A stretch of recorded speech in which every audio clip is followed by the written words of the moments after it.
What's going on, y'all? Welcome back to Wealth Hacker Labs. I'm your gracious host, Jeff Rose. This is the channel dedicated to teaching you new ways to grow wealth that is not taught to you in schools or by your parents. And we've got another update with the IRS economic stimulus check. Now, things are moving fast, at least it feels like it's moving fast as far as the information goes, or maybe how things are changing. I feel like things are changing all the time.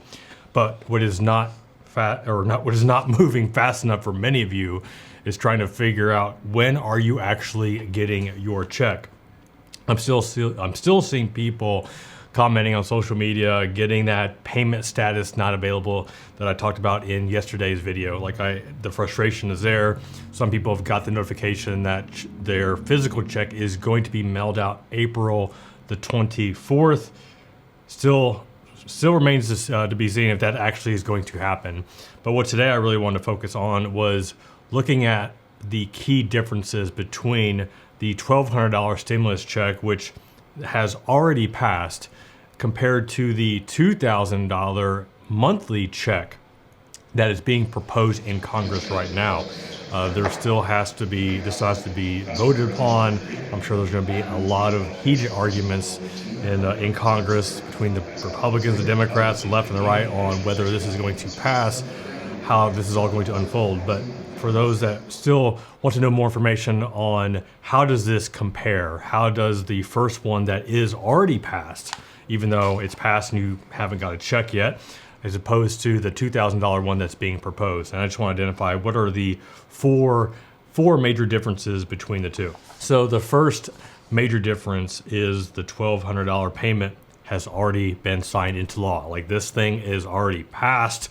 This cannot be vetoed. This cannot be, word cannot be taken back. So this is not going to change.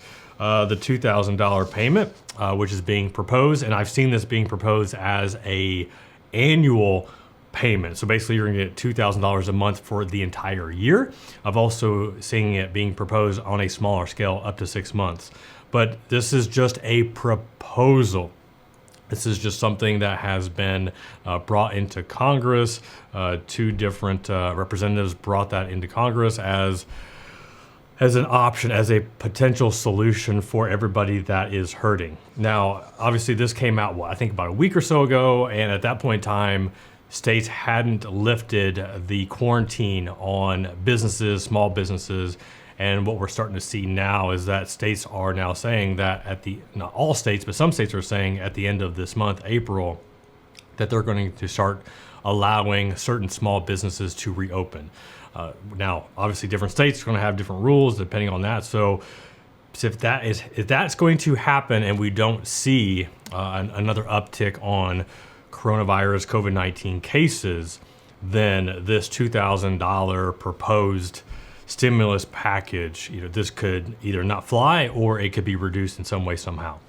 All right, so that is the first key difference. The second key difference, the $1,200 stimulus payment is a one-time payment. I know there was a lot of questions at the beginning whether this was going to be okay, you got me $1,200 once. What about next month? Because last time I checked, I got to pay my rent every single month. But it is a one-time payment as of right now. And as I just mentioned, the $2,000 stimulus payment that's being proposed is monthly. It's being proposed monthly at a minimum of 6 months. As I just said, it has been brought as a potential as being longer than that. And I think that all determines on how this thing is going to shake out.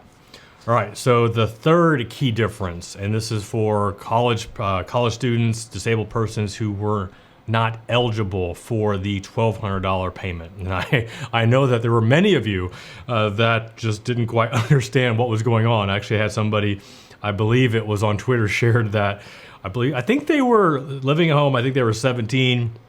They didn't get a check, but their 14-year-old brother did. There was like a 2.5 year difference. And I can imagine the frustration. I've got 4 kids, all of which would have gone towards the stimulus package. But I can imagine my oldest son not getting a check and then his younger brother getting a check.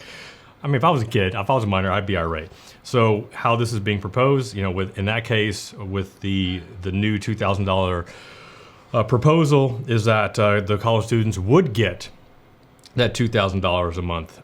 Certain people that didn't qualify, disabled persons who were eligible for the $1,200 one-time payment, would also get that monthly check. So that is the third key difference.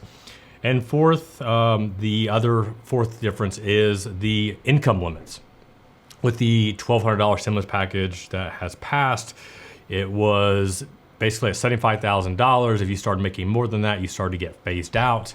That was $150,000 if you for married filing joint, and with the individual income limits on the $2,000 proposal, it is $130,000, and for couples, basically just would be double. So instead of $130,000, it would be $260,000.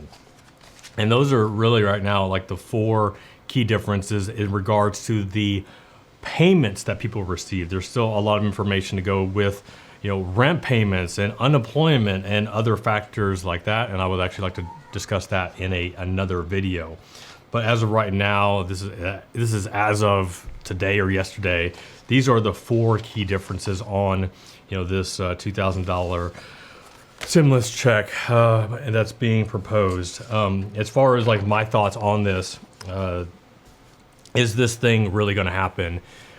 I truly felt that after this first one went out, it became abundantly clear the first few weeks of the original $1,200 CARES Act payment going out that this was not going to be enough. And I believe that is why many states are pushing to get businesses open. Now, the scary thing is that, and I'm sure all of you agree with this, is that if this COVID-19, if this coronavirus is truly as bad as the media, as the government has portrayed it to be, and we are going to just flip on the switch and start going back to work, start opening businesses without any sort of vaccine or any sort of cure that's going to prevent the spread of this, then it's like we open everything back up, then what changed? Nothing's changed. There's still no solution to this. So if we're doing this just to basically prevent having to pass, another stimulus payment of some kind, then I believe it's just going to happen all over again. They always say history has a way of repeating itself, and we're talking a very short-lived history. But who am I? I'm just a financial planner, YouTuber guy. So I don't know anything. But yeah, what are your thoughts on that? Do you think that this is actually going to pass? Do you think that is one of the reasons why the government is pushing, states are pushing to get businesses back open? Obviously, people need it.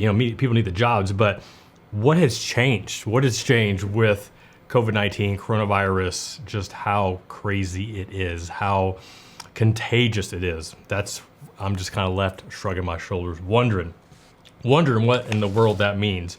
But that has nothing to do with the four key differences of the two payment plans. That is just me going off on a tangent, trying to make sense of me being quarantined for the last however many weeks. All right, y'all. Hope you enjoyed this video. If you haven't yet, be sure to subscribe. We got more coming your way. This is Jeff Rose reminding you that it's your money, it's your life, and only you can make it awesome. Until next time, peace.